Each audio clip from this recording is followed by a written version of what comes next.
अस्सलाम वालेकुम dear friends, आप देख रहे हैं government jobs bridge. Welcome to my YouTube channel. और आज हम देखने वाले हैं नमल यूनिवर्सिटी हैदराबाद कैंपस में डिफरेंट वैकेंसीज़ अनाउंस हो चुकी हैं, उनके हवाले से कि आज हम इस पे अप्लाई करेंगे, किस तरह से अप्लाई करना है, वो भी पूरा प्रोसीजर इसमें आपको मैं इजीली समझा दूंगी। विद इन 5 मिनट्स आप जो हैं इसमें अप्लाई कर सकते हैं। और यहाँ पे आप देखें कि इसकी लेक्चरर और प्रोफेसर की वैकेंसीज़ अनाउंस है, यानी कि साइंस और आर्ट्स वाले सारे कैंडिडेट्स जो हैं वो अप्लाई कर सकते हैं इन तीनों कैटेगरीज़ के अंदर। सो आइए देखते हैं। ये आपके सामने डिफरेंट वैकेंसीज़ अनाउंस हो चुकी हैं। और इस एडवर्टाइजमेंट में मज़े की बात यह है कि यहाँ पे इंस्ट्रक्टर यानी कि सीनियर इंस्ट्रक्टर की वैकेंसी भी है, जिसमें चाइनीज़ और जर्मन लैंग्वेज की वैकेंसीज़ भी हैं। अगर कोई भी आप में से जो भी सुन रहा है या फिर कोई भी आपका रिलेटिव है जो कि चाइनीज़ और जर्मन लैंग्वेज को जानता है, तो वो भी इसमें अप्लाई कर सकता है। अब हम चलते हैं, यहाँ पे हम देखें कि फ़ॉर असिस्टेंट प्रोफेसर के लिए आपकी पीएचडी जो है वो आपके पास होनी चाहिए। इस इंस्टीट्यूशन में आप इंग्लिश में आपकी पीएचडी होनी चाहिए, लिटरेचर या लिंग्विस्टिक के लिए। दूसरा हमारे पास है मैनेजमेंट साइंसेस, यानी कि एचआर की वैकेंसी होगी आपके पास। फाइनेंस, सप्लाई चेन मैनेजमेंट या फिर मार्केटिंग, इन चारों कैटेगरीज़ में से अगर आपके पास कोई भी डिसिप्लिन में से कोई भी आपके पास डिग्री है, तो आप जो हैं वो एलिजिबल होंगे अप्लाई करने के लिए। तो आपने आपकी जो रिक्वायरमेंट्स होंगी वो भी हम आगे चल के देख लेते हैं।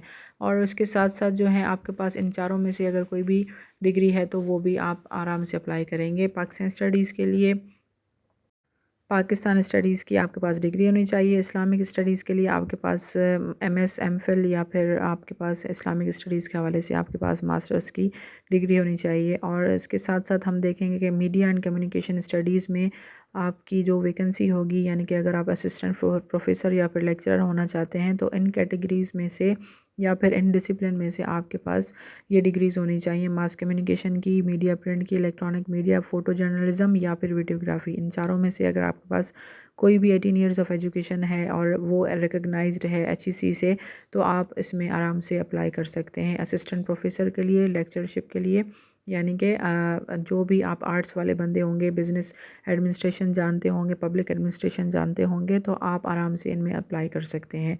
हम ये देखेंगे यहाँ पर पे के क्वालिफ़िकेशन किस तरह से है। असिस्टेंट प्रोफेसर के लिए आपके पास पीएचडी होनी चाहिए। और इन सारे फील्ड्स में से अगर आपने लेक्चरर के लिए अप्लाई करना है, तो आपके पास फ़र्स्ट क्लास एमएस या फिर एमफिल होनी चाहिए डिग्री, जिसका मकसद ये है कि आपके पास 18 ईयर्स ऑफ एजुकेशन होनी चाहिए in the relevant field.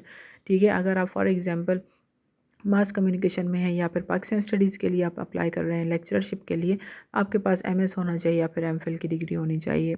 At least आपकी 18 ईयर्स ऑफ एजुकेशन मस्ट होनी चाहिए। और एकेडमिकली आपके पास थर्ड डिवीज़न ना हो, सेकंड डिवीज़न तक आप अप्लाई कर सकते हैं। उसके बाद है, यहाँ पे आप देखेंगे फॉर लेक्चरर इंजीनियरिंग, आईटी या फिर कंप्यूटर सिस्टम के लिए, यानी कि यहाँ पे अब हम इंजीनियरिंग कैटेगरी में फॉल करते हैं। तो अगर कोई भी कैंडिडेट इंजीनियरिंग कर चुका है, तो वो इसमें मास्टर्स डिग्री होल्डर होगा, फ़र्स्ट क्लास मास्टर्स डिग्री होगी।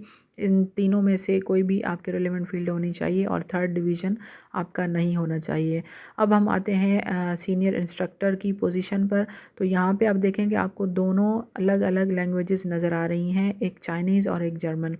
तो इनके लिए आपके पास क्या क्वालिफ़िकेशन होनी चाहिए। For senior instructor, first class masters degree और equivalent degree awarded after 16 years of education in the relevant field from an HEC recognised university institution with no third division in the academic career. ठीक है, तो यहाँ पे आपके पास at least 16 years of education होनी चाहिए या फिर आपके पास मास्टर्स की डिग्री होनी चाहिए फ़र्स्ट क्लास की। ठीक है, यहाँ पे थर्ड डिवीज़न आपका काउंट नहीं किया जाएगा। उसके बाद है जर्मन के लिए। जर्मन के लिए भी आपके पास बैचलर्स डिग्री या फिर मास्टर्स डिग्री होनी चाहिए। और आपको अगर इसमें लैंग्वेज में कमांड है, तो आपको फ़ौरन से ही अपने पास ये वैकेंसी फ़िल कर देंगे और आपके बहुत ज़्यादा चांसेस होंगे इसमें अप्लाई करने के और सिलेक्ट होने के। अब हम आते हैं कंडीशंस पर कि कैंडिडेट्स जो होंगे वो यहाँ पे अप्लाई किस तरह से करेंगे। एक अपनी आपने सीवी बनानी है, attested photo copies of all educational documents, यानी कि आपके मैट्रिक से लेकर जितने भी आपने अभी तक आपने अगर मास्टर्स कर ली है, एक्सपीरियंस सर्टिफिकेट्स हैं, प्रोफेशनल और भी कुछ आपके कोर्सेज़ किए गए हैं या फिर जो भी डॉक्यूमेंट्स हैं वो सारे आपने अटेस्ट करने। एनआईसी होना चाहिए, 2 रिसेंट फ़ोटोग्राफ्स होनी चाहिए, और जो आप एप्लीकेशन सेंड करेंगे वो थ्रू कुरियर करेंगे। ठीक है, यहाँ पे ये जो आपको नज़र आ रही है रीजनल डायरेक्टर नमल हैदराबाद कैंपस, ये पूरी की पूरी एड्रेस जो है ये आपने कुरियर के थ्रू भेजनी है। इस एड्रेस पर आपने भेजनी है अपना कुरियर जो है, डॉक्यूमेंट्स इस एड्रेस पर भेजेंगे, और जॉब एप्लीकेशन का जो फॉर्म होगा वो इस लिंक पर जाकर हम डाउनलोड करने वाले हैं। तो इस वीडियो में आप ये भी देखेंगे कि आपको नमल यूनिवर्सिटी का एप्लीकेशन फॉर्म यहाँ से किस तरह से मिलेगा। एप्लीकेशन फॉर्म जो है वो आपका हैदराबाद कैंपस में मिलना चाहिए, और जो आपने फ़िल करनी है, जो भी आपने फ़ील्ड सेलेक्ट की है वो आपने उसमें फ़िल करनी है। इनकम्प्लीट एप्लीकेशन हो या फिर बाय हैंड हो या फिर ईमेल के ज़रिए आपने अगर अप्लाई किया है, वो आपका एक्सेप्टेबल नहीं होगा। यानी कि विद इन ड्यू डेट आप अगर अप्लाई कर भी लेते हैं through by hand, for example आप खुद ही जाते हैं हैदराबाद कैंपस और जाके अपने सारे डॉक्यूमेंट्स देकर आते हैं, तो वो आपके एक्सेप्टेबल नहीं होंगे। TADA is not, no TADA is admissible. Decision जो होगा वो final decision short list candidates का, वो टेस्ट या फिर इंटरव्यू जो भी लिया जाएगा वो फाइनल अपना नमल यूनिवर्सिटी के ही अंडर होगा। तो आपने इन सारी चीज़ों को ध्यान रखना है कि आप जब भी अप्लाई करेंगे अपनी पूरी जो डेटा होगी वो बिल्कुल एक्यूरेट देनी है, और पूरी की पूरी जो यहाँ पे क्वालिफ़िकेशन आप देखते जाइएगा, नॉन इंजीनियरिंग के लिए भी है और इंजीनियरिंग के लिए भी है। ठीक है, तो ये दोनों कैटेगरीज़ आप जो हैं वो देख सकते हैं इसमें, और साथ साथ चाइनीज़ और जर्मन लैंग्वेजेस अगर आप जानते हैं तो आप इसमें भी अप्लाई कर सकते हैं। इसमें बहुत ही आसानी से इंशाल्लाह आपकी सिलेक्शन हो जाएगी।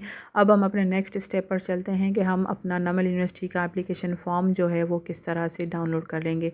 तो सबसे पहले आपने गूगल पे जाना है, नमल हैदराबाद वैकेंसीज़ को आपने सर्च करना है। जैसे ही आप सर्च करेंगे तो सबसे पहली जो आपके पास वेबसाइट खुलकर आ जाएगी उसको आपने क्लिक करना है। यहाँ पे आप देखें डिफरेंट कैंपसेस हैं इनके, पेशावर में, लाहौर में, इस्लामाबाद में और हैदराबाद में। ठीक है, इन चारों कैंपसेस के अंदर जो हैं डिफरेंट वैकेंसीज़ अनाउंस हो चुकी हैं। जो भी कैंडिडेट्स इंटरेस्टेड हैं लाहौर कैंपस के लिए, पेशावर कैंपस के लिए या फिर हैदराबाद के लिए, तो आप अपने कैंपस के हिसाब से यहाँ से फॉर्म डाउनलोड करेंगे। ये इनकी एडवर्टाइजमेंट थी जिस पे हम अभी रिसेंटली बात कर चुके हैं, और यहाँ पे आप देखें डाउनलोड फॉर्म लिखा हुआ नज़र आ रहा है, इसको आपने क्लिक करना है। जैसे ही आप क्लिक करेंगे तो इस तरह का एक फॉर्म ओपन हो जाएगा। आइए चलते हैं कि हम इसमें अप्लाई कैसे करेंगे, कौन कौन सी वैकेंसीज़ पर हमने क्या करना है वो हम देखते जाएंगे। फॉर एग्जांपल मैंने लेक्चरशिप के लिए अप्लाई करना है, तो मैं क्या करूँगी, लेक्चरर को ही टिक लगाऊंगी। ठीक है, ये सारी चीज़ें आपने अपनी मैनुअल फिल करनी होंगी। तो यहाँ पे हम डिपार्टमेंट या डिसिप्लिन लिखेंगे, यानी कि फॉर एग्जांपल अगर आप लेक्चरर पाकिस्तान स्टडीज़ के लिए कर रहे हैं तो आप अपनी रिलेवेंट फील्ड को मेंशन करेंगे, और मास्टर्स जो है फॉर एग्जांपल स्पेशलाइजेशन आपकी कौन से सब्जेक्ट में है वो आपने इसमें मेंशन करनी है। पाकिस्तान स्टडीज़ लिख सकते हैं, या फिर अगर आप सॉफ्टवेयर इंजीनियर हैं तो सॉफ्टवेयर इंजीनियरिंग या फिर इस तरह के आप कर सकते हैं। स्टेटस क्या होगा, यानी आप कॉन्ट्रैक्ट पर जा रहे हैं या फिर विजिटिंग पर जा रहे हैं, तो ये दोनों ऑप्शंस आपके पास होंगे। ठीक है, तो आपने क्लिक करना, उस पर सिलेक्ट करना है। फिर यहाँ पे नेम होगा, father name, NIC number, date of birth, religion अपने हिसाब से जो भी आपका रिलीजन होगा आपने वो अकॉर्डिंगली लिखना है। और इसके बाद जो है आपने एड्रेस मेंशन करनी है। एड्रेस वो ही मेंशन कीजिएगा जो कि आप अभी करंटली वहाँ पे रह रहे हैं। ठीक है, क्योंकि एड्रेस पे ही आपकी देखी जाएगी कि आप वहाँ पे ज्वाइन कर सकते हैं या फिर सिलेक्शन में थोड़ा बहुत होता है ये सारा मसला। ठीक है, यहाँ पे domicile district, domicile province mention करना है। मैरिटल स्टेटस आपने, और फोटोग्राफ्स और मोबाइल नंबर वही दीजिएगा जो आपका अपने वर्किंग हो। ठीक है, यहाँ पे आपने मैट्रिक से लेकर PhD लेवल तक, अगर आप असिस्टेंट प्रोफेसर के लिए अप्लाई करेंगे तो PhD लेवल तक आप अपनी एकेडमिक पूरी रिकॉर्ड जो है इसमें लगाएंगे। इसमें आप देखें कि सारे डिसिप्लिन या फिर सब्जेक्ट्स आपने मेंशन करनी है, और उसमें सेकंड कॉलम में सारा पासिंग ईयर जो है वो आपने देना है। बोर्ड है, यूनिवर्सिटी है, CGP है, ये सारी चीज़ें देनी है। यहाँ पे वहाँ होते हैं कि एक्सपीरियंस जो है, जितना भी जो भी आपका प्रोफेशनल एक्सपीरियंस रहा है अपनी फील्ड से रिलेटेड, वो सारा आपने इसमें लगाना है। डेजिग्नेशन हो गया, फॉर्म की डेट हो गई, कहाँ से कहाँ तक कॉन्ट्रैक्ट था, रेगुलर थी, ऑर्गेनाइजेशन का नाम क्या था, वो पूरी डेटा इसमें डालनी है। ठीक है, अगर कोई आपका इस तरह से रिसर्च पब्लिकेशंस हैं तो आप उसमें भी अपनी चीज़ें मेंशन कर सकते हैं। और इसके अलावा अगर कोई नमल हैदराबाद कैंपस में या फिर किसी भी कैंपस में आप अप्लाई कर रहे हैं तो उसमें अब अगर आपका कोई भी ऐसा रिलेटिव हो, यानी कि रेफरेंस के तौर पर आप देना चाहें, तो वो आप कर सकते हैं। नीचे दिए गए कुछ लाइंस जो हैं वो ये कह रही हैं कि आपने जो भी डेटा दिया है वो बिल्कुल एक्यूरेट है, और फिर आपने फ़ाइनल अपना यहाँ पे सिग्नेचर करना है। सिग्नेचर करने के बाद अच्छा, यहाँ से आप डाउनलोड करेंगे पहले इसको, उसके बाद आप मैन्युअली फ़िल करेंगे और उसके बाद आपने सिग्नेचर करनी है। ठीक है, तो इस तरह से हम ये सारी फॉर्म की जो है वो एप्लीकेशन फ़ॉर्म की हम इस तरह से फ़िल करते हैं। ये पूरा तरीका हो जाएगा इसका। तो बहुत ही आसानी से आप अप्लाई कर लें और इंशाल्लाह ताला आपका काम हो जाएगा। और इस वीडियो को ज़्यादा से ज़्यादा शेयर करें ताकि और लोगों की भी हेल्प हो सके, और इसको ज़्यादा से ज़्यादा सब्सक्राइब करें, लाइक करें और शेयर करें। Thank you.